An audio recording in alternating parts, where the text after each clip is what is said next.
Hello everyone. So in the last class we have seen that a person named Abdul Majid helped Vasco da Gama to reach to the southern tip of peninsula of India.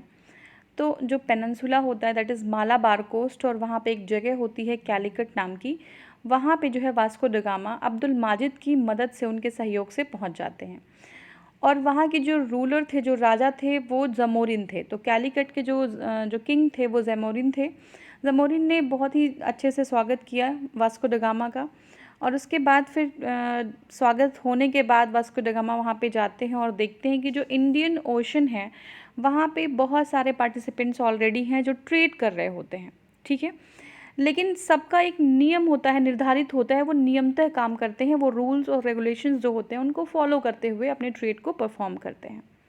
लेकिन जब पुर्तगाल के लोग जब India में आते हैं, Vasco da Gama आते हैं, तो उनकी लालच बहुत बढ़ जाती है। उन्होंने देखा कि जो इंडियन ओशन है वो तो बहुत ही प्रॉफिटेबल जगह है, अगर यहाँ पे कंट्रोल हो जाता है तो हमें बहुत ही ज़्यादा रेवेन्यू अर्न हो जाएगा, ठीक है। तो वो चाहते हैं कि पूरा डोमिनेंस जो हो ना वो इंडियन ओशन पे पुर्तगाल के ही लोगों का हो, पोर्चुगीज़ का ही हो, ताकि वो प्रॉफिट अर्न कर सके, ठीक है। तो अब अगर जो पहले के पार्टिसिपेंट्स थे, क्या वो पसंद करेंगे इस बात को कि जहाँ पे हमारा जो ट्रेड था, जो हम लोग सभी लोग मिलके कर रहे थे और हमें प्रॉफिट हो रहा था, उस पे किसी एक कंट्री का या एक व्यक्ति का एकाधिकार हो जाए। तो इसकी वजह से डिस्प्यूट्स बढ़ने लगे, ठीक है, जो लोकल लोग थे और जो पोर्चुगीज़ थे।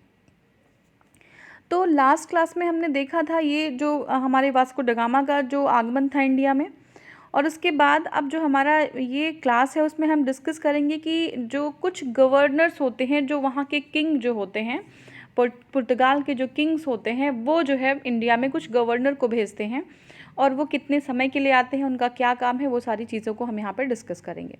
तो जो फर्स्ट गवर्नर थे वो थे फ्रांसिस्को डी अल्मीडा, जिनको हम पढ़ेंगे, अल्फांसो डी अल्बुकर्क को पढ़ेंगे और नीना ड कूना को पढ़ेंगे, ठीक है। तो चलिए हम स्टार्ट करते हैं और देखते हैं कि यहाँ पे देखिए वास्को ड गामा मैंने बताया 1498 में, मई 1498 में पहली बार इंडिया में आ जाते हैं, ठीक है। अब क्या होता है कि जब इंडिया में वो 1498 में आते हैं तो वो 3 मंथ्स के लिए इंडिया में रुकते हैं और वो जब वापस जाते हैं तो बहुत ही एक रिच कार्गो के साथ वापस जाते हैं, बहुत ही ज़्यादा वो प्रॉफिट अर्न करके दोबारा यूरोप को लौटते हैं, ठीक है। तो जब वो लौट जाते हैं तो उनके माइंड में कहीं ना कहीं ये चीज़ रहती है कि इतना ज़्यादा प्रॉफिट हुआ था, हमें इंडिया की तरफ फिर से हमें जो है मूव करना चाहिए। तो वो लालायित हो जाते हैं, वो एक लालच में आ जाते हैं कि अब हमें इंडिया की तरफ फिर से जो है अपने ट्रेड को बढ़ाना चाहिए। तो यही व्यू रखते हुए जो वास्को ड गामा होते हैं एक बार फिर से इंडिया की तरफ रुख करते हैं और 1501 में वो फिर से इंडिया में आ जाते हैं। लेकिन हमने देखा था कि जो फर्स्ट टाइम में जो ज़मोरिन होते हैं, जो कैलिकट के राजा होते हैं, उन्होंने बहुत ही आवभगत, बहुत ही स्वागत किया था वास्को ड गामा का, जैसे हमारे देश में होता है अतिथि देवो भव।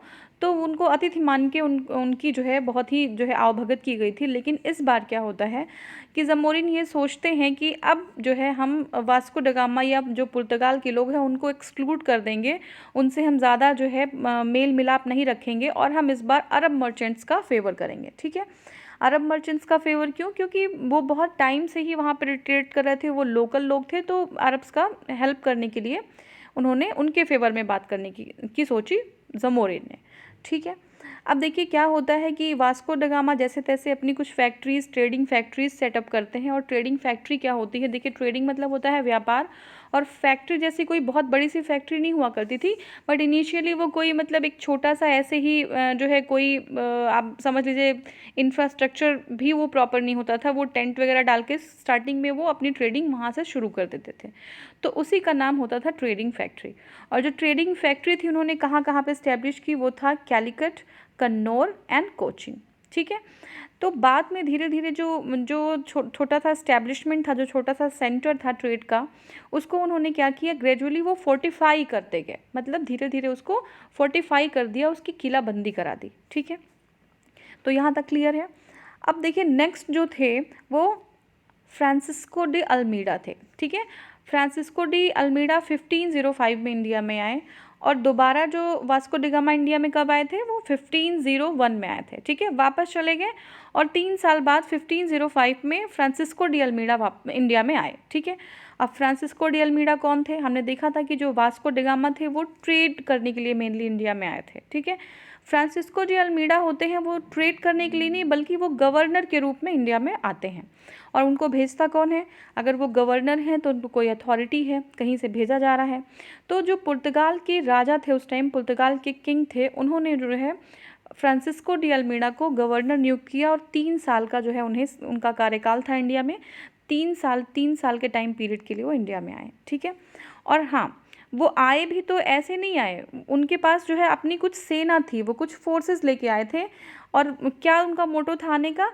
अपने जो थोड़े बहुत जो उनके ट्रेडिंग सेंटर्स थे, जो उन्होंने फोर्टिफाई भी करा लिया था, कैलिकट, कन्नौर और कोची, और छोटी मोटी कुछ और जगहें थी जो, उसको उनके अपने पावर को, अपने एम्पायर को जो थोड़ा बहुत बनाया था उन्होंने, उसको कंसोलिडेट करने आए थे, ठीक है ना, उसको एकजुट एक इकट्ठा करने के लिए आए थे, ठीक है।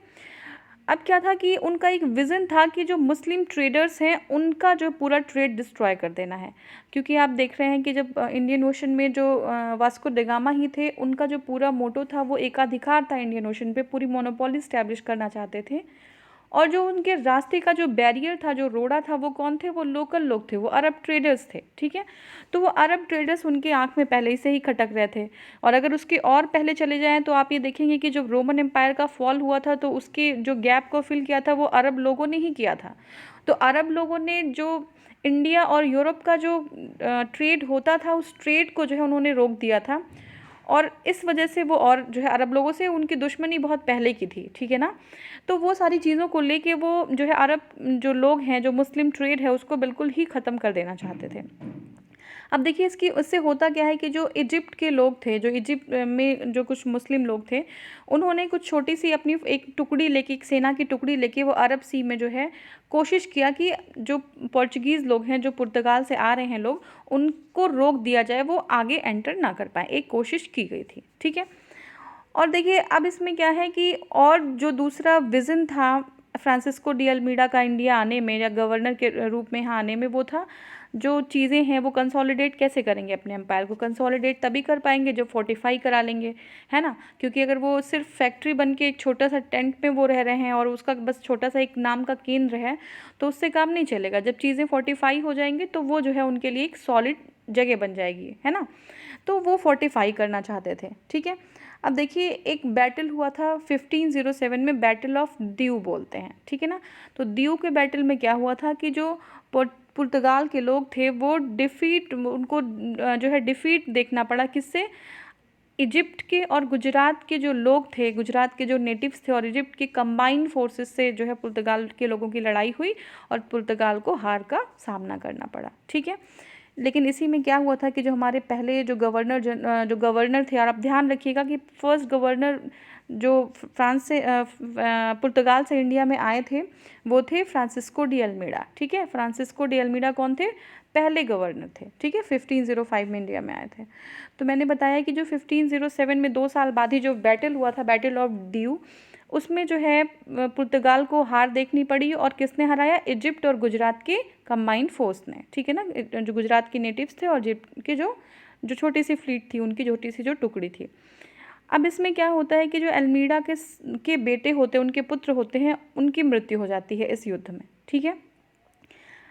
फिर मृत्यु हो जाती है तो 1508 में जो अल्मीडा का बदला जो है, अल्मीडा अपने पुत्र को खोने का जो दुख होता है, जो गम होता है, उसका बदला लेते हैं। और उनका एक विज़न होता है कि make Portuguese master of Indian ocean, ठीक है ना। जो वास्को ड गामा का एक विज़न हुआ था, जो है वो इंडियन ओशन के ट्रेड को देख के जो उनको विचार आया था कि इस ट्रेड पे पूरी मोनोपोली, इस ओशन पे पूरी मोनोपोली पुर्तगाल के लोगों की होनी चाहिए, वही एक विज़न अब अल्मीडा का था। अल्मीडा भी चाहते थे कि इंडियन ओशन का जो मास्टर हो वो सिर्फ पुर्तगाल हो, ठीक है। अब देखिए जो नेक्स्ट हमारे गवर्नर थे जो आए थे पुर्तगाल से, वो थे अल्फांसो डी अल्बुकर्क, ठीक है। फ्रांसिस्को डी अल्मीडा जो हमारे फर्स्ट गवर्नर थे, और अब सेकंड जो है अल्फांसो डी अल्बुकर्क, ठीक है। सेकंड कौन है? Afonso de Albuquerque. तो अब ये क्या है कि इनको कहा जाता है कि real founder of Portuguese power in India, India में जो है जो पुर्तगाल के लोग थे उनकी जो रियल जो पावर थी वो इस्टेब्लिश की थी हमारे अल्बुकर्क ने, ठीक है। वो फर्स्ट थे, लेकिन अगर पूछा जाएगा कि रियल पावर किसने इस्टेब्लिश की थी तो वो थे अल्बुकर्क, ठीक है। अब देखिए होता क्या है, strategic control of the Indian ocean, इनका भी यही था कि इंडियन ओशन पे स्ट्रेटेजिक कंट्रोल इस्टेब्लिश हो जाए पूरी तरीके से, और काफ़ी हद तक हुई भी थी, ठीक है ना। जैसे ईस्ट अफ्रीका जो है, रेड सी है, हॉर्मुज है, मालाबार है, मलक्का है, तो कहीं ना कहीं कुछ जगहों पे इनकी एक तरीके से इन्होंने अपना पावर इस्टेब्लिश कर लिया था, ठीक है। इन्होंने क्या इंट्रोड्यूस किया, परमिट सिस्टम। परमिट सिस्टम क्या था कि इन्होंने कहा कि ये सारी जो जगहें हैं उस पर हमारा अगर अधिकार है तो आप हमारे परमिशन के बिना कोई ट्रेड यहाँ पे नहीं कर सकते, और अगर आप परमिशन ले रहे हैं तो आपको एक पास लेना पड़ेगा परमिट करने के लिए। भाई हम परमिट कर रहे हैं तो आपको हमने पास दिया कि ठीक है आप ट्रेड करिए, तो उसके बदले आपको जो है हमें कुछ देना होगा, ठीक है। तो इसके लिए इस तरीके से उन्होंने प्रॉफिट वहाँ पे अर्न किया। अब देखिए अल्बुकर्क और क्या करते हैं, गोवा को जो है एक्वायर कर लेते हैं, गोवा को जो है अपने कब्जे में ले लेते हैं, किससे, सुल्तान ऑफ बीजापुर से। और ये एग्जाम में प्री में आता है कि कहाँ से किससे लेते हैं, सुल्तान ऑफ बीजापुर से। कब लेते हैं, 1510, 1510 में गोवा को जो है सुल्तान ऑफ बीजापुर से अपने अंडर कर लेते हैं, ठीक है। कौन करता है, अल्बुकर्क, अल्मीडा नहीं करते।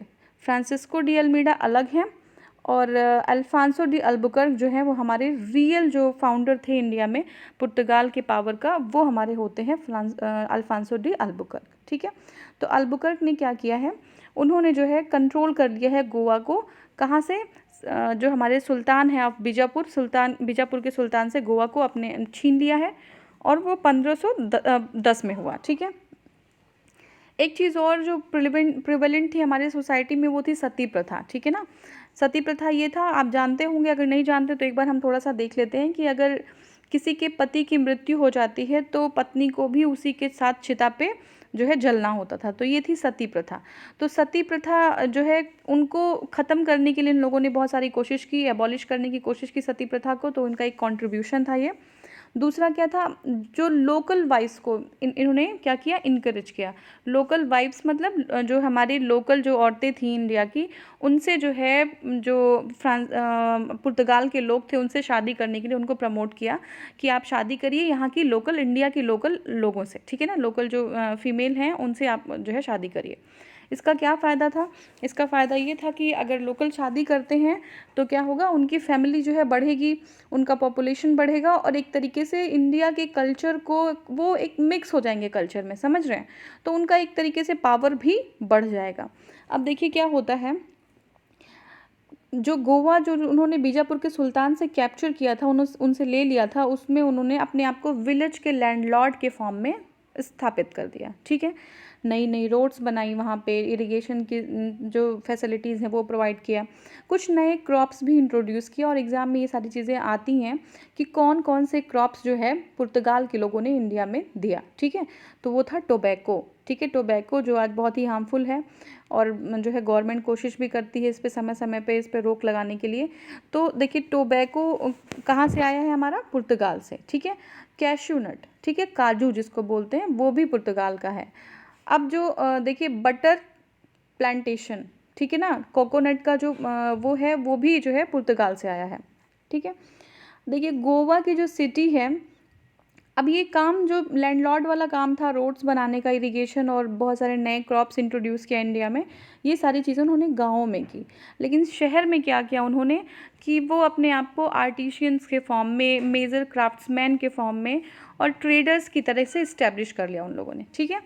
नेक्स्ट जो हमारे आते हैं वो है नीनो डा कूना, वो आते हैं 1529 में, और वो क्या करते हैं कि जो हेडक्वार्टर होता है पहले कोचीन में होता है, वो कोचीन को शिफ्ट करके गोवा को हेडक्वार्टर बना देते हैं, क्योंकि मैंने बताया था कि गोवा जो है थोड़ा सा इम्पॉर्टेंट प्लेस होता है इन लोगों के लिए। क्यों, क्योंकि गोवा में बहुत सारे अपने आप को लैंडलॉर्ड की तरह इस्टेब्लिश भी कर ले होते हैं, बहुत सारे जो है डेवलपमेंटल एक्टिविटीज़ भी उनकी होती हैं, तो जो लोग थे उनके फेवर में भी कुछ थे, तो उन्होंने जो कोचीन होता है वहाँ से जो है पूरा पावर शिफ्ट करके गोवा को दे दिया, ठीक है ना। और गोवा एक ऐसी प्राइम लोकेशन भी होती है, तो गोवा में अपनी हेडक्वार्टर को शिफ्ट कर दिया।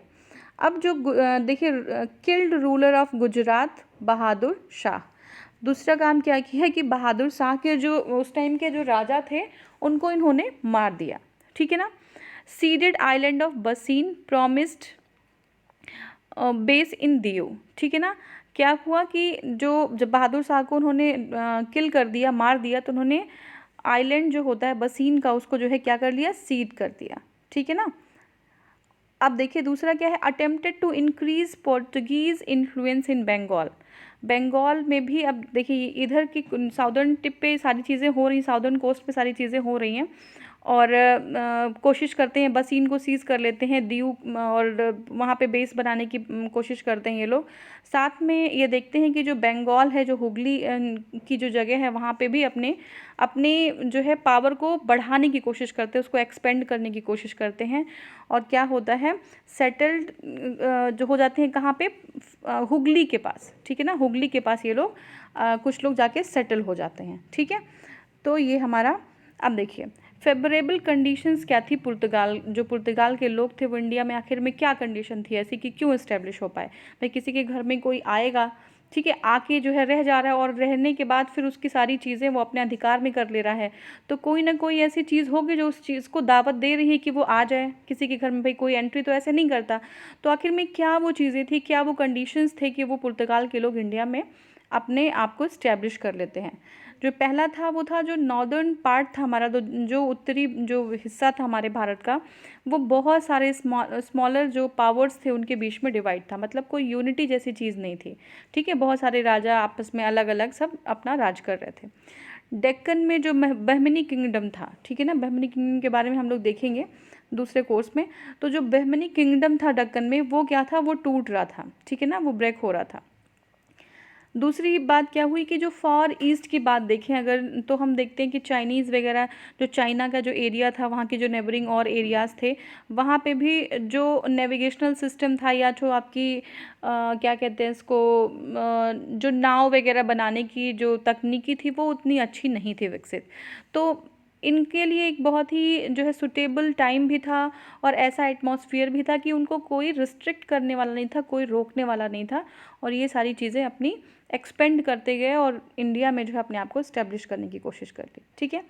अब देखिए क्या है, इनके साथ क्या था, जो पुर्तगाल के लोग थे उनकी जो नेवल स्ट्रेंथ थी वो बहुत ज़्यादा पावरफुल थी, ठीक है ना। चाइना की तरफ फार ईस्ट में भी चले जाएँ तो वहाँ की भी नेवल स्ट्रेंथ बहुत ही वीक थी, ठीक है। तो उनके लिए एक बहुत ही अच्छा जो है एक समय था जब ये लोग अपने आप को इस्टेब्लिश कर सकते हैं। तो पुर्तगाल में नेवल स्ट्रेंथ बहुत अच्छी थी उनकी, उनकी जो ऑर्गेनाइजेशनल जो उनका लेवल था, ठीक है ना, जो है वो अपने आप को कैसे जो है लोअर लेवल पे या फिर जो है अपर लेवल पे ही जो हायरार्की थी वो बहुत ही क्या थी, ऑर्गेनाइज थी। थर्ड थिंग क्या थी, यूनिटी। तो यूनिटी बहुत ही अच्छी थी, जो लोग थे उसमें जो है एक दूसरे से कम्युनिकेशन, और कम्युनिकेशन के बाद जो यूनिटी थी, एकता थी, वो बहुत ही अच्छी थी, संगठन था, ठीक है। अगर हम इंडिया से कंपेयर करते हैं तो, क्योंकि वहाँ पे नॉर्थ में देख लें या डेक्कन या कहीं भी देख लेते हैं तो जो आपस में एक दूसरे से हमेशा झगड़ा हुआ करता, जिसका इन लोगों ने बहुत ही अच्छे तरीके से फ़ायदा लिया, ठीक है। तो कोई यूनिटी जैसी चीज़ नहीं थी। लास्ट जो हम देखेंगे वो है एडवांस टेक्नोलॉजी थी इनके पास, ठीक है ना। तो इनके जो कैनन्स होते थे, cannons placed on their ships, ठीक है ना, जो शिप्स थी उनके ऊपर कैनन्स भी लगे होते थे, ठीक है। तो मतलब शिप्स नॉर्मल शिप्स नहीं हुआ करती थी, कैनन भी लगे होते थे उस पर। तो ये सारी चीज़ें थी जो एडवांस थी, ठीक है।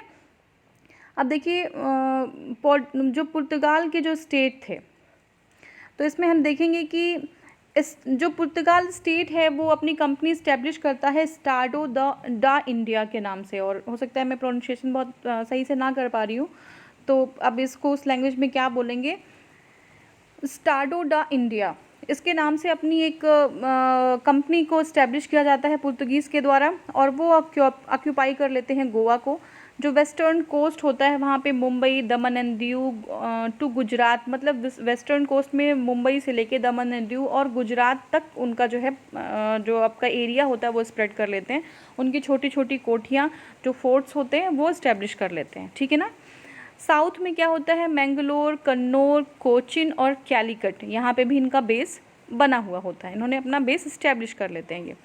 फिर हम देखेंगे मिलिट्री जो पोस्ट होते हैं, सेटलमेंट्स होते हैं, वो कहाँ पे, ईस्टर्न कोस्ट में, जैसे सेंट होम वो चेन्नई में है, तो ईस्टर्न कोस्ट पे भी अपने इन्होंने मिलिट्री पोस्ट को जो है बना रखा था। कहाँ पे? सेंट थोम में। कहाँ पे है ये? चेन्नई में।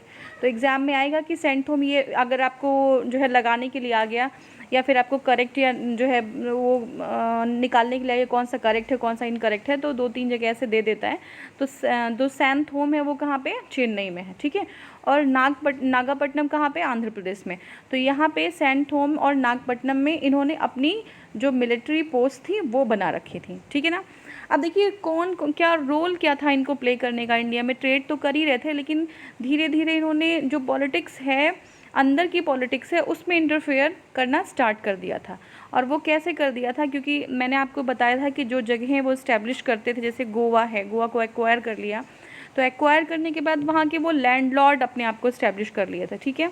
वो रोड बनवा रहे थे, इरिगेशन सिस्टम जो है उन्होंने डेवलप कर दिया था, और अपने आप को शहरों में आर्टिशियंस की जगह, जैसे ट्रेडर्स के जैसे, है ना, स्कल्पचर बहुत उनकी अच्छी हुआ करती थी, गोल्ड स्मिथ और जो है आपके सिल्वर स्मिथ, इस तरीके की कुछ जो व्यापार थे उन्होंने उस पर अधिकार कर रखा था।